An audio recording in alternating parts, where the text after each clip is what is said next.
네, 계속해서 국회로 가보겠습니다. 더불어민주당 이재명 대표를 둘러싼 검찰의 대선자금 수사가 본격화된 가운데 이 대표가 특별 기자회견을 열었습니다. 네, 자신의 의혹뿐만 아니라 윤석열 대통령과 관련된 각종 의혹까지 포함해 대장동 특검을 하자고 제안했습니다. 네, 취재기자 연결해 보겠습니다. 나경열 기자. 네, 저는 지금 민주당 중앙당사 앞에 나와 있습니다.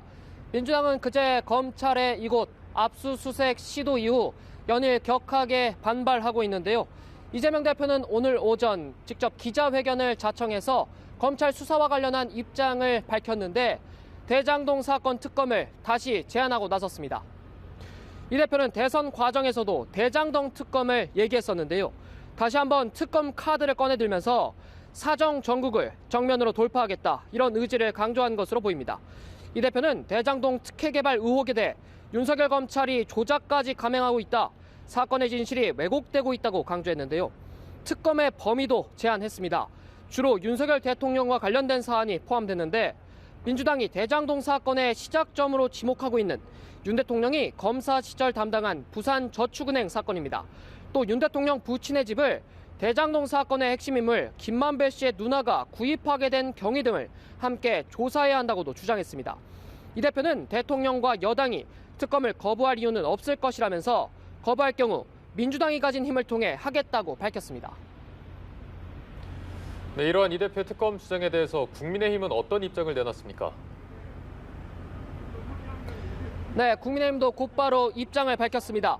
결론부터 말씀드리면 이재명 대표의 특검 제안을 받지 않겠다고 했습니다. 주호영 원내대표는 이재명 대표 회견 직후 맞불 회견을 열고 이 대표가 검찰 수사를 피하기 위해 특검을 요구하고 있다고 했습니다. 민주당의 제안을 의도적인 시간 끌기이자 물타기로 규정했는데요. 특검은 수사가 제대로 되지 않고 있을 때 도입하는 제도인데 지금은 정상적인 수사가 이뤄지고 있다는 주장입니다. 윤 대통령과 관련된 이슈들도 민주당이 특검 대상에 포함시킨 것에 대해서는 논점을 흐리려는 시도라고 비판했습니다. 특검 도입 이슈가 쟁점이 될 경우 정쟁이 심화할 수 있다며 검찰에 수사를 맡겨놔야 한다고 강조하기도 했습니다. 그러면서 이 대표의 사법 리스크를 부각하기도 했는데요. 주 원내대표는 이 대표를 향해 지역구를 옮겨 불체포 특권이 보장되는 국회의원을 하려 했고 당대표가 돼서 당을 방탄으로 세우려고 했던 것 아니냐고 이 대표를 향해 날을 세우기도 했습니다.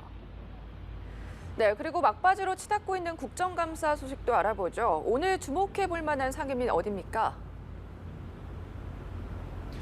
네, 먼저 서울중앙지법 등을 대상으로 감사를 진행 중인 국회 법제사법위원회입니다. 오늘 오전 국감에서는 어제 법사위 국감 파행에 책임을 두고 여야의 날선 공방이 이어졌습니다. 야당은 검찰 수사가 야당 탄압이라 주장하며 어제 국정감사에 참여하지 않았는데 여당이 단독으로 법사위를 운영했다며 유감을 표했습니다. 여당은 야당 탄압이나 정치 수사 주장을 하려면 국감장에서 하라. 어제 법사위 파행 책임은 야당에 있다고 비판했습니다.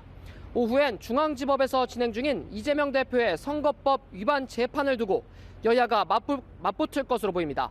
교육부 등을 대상으로 하는 교육위 국감에서도 여야의 공방이 이어질 걸로 보이는데요. 김건희 여사의 논문 표절 의혹과 관련해 국민대 숙명여대 총장이 오후 증인으로 출석합니다. 지금까지 민주당사 앞에서 전해드렸습니다.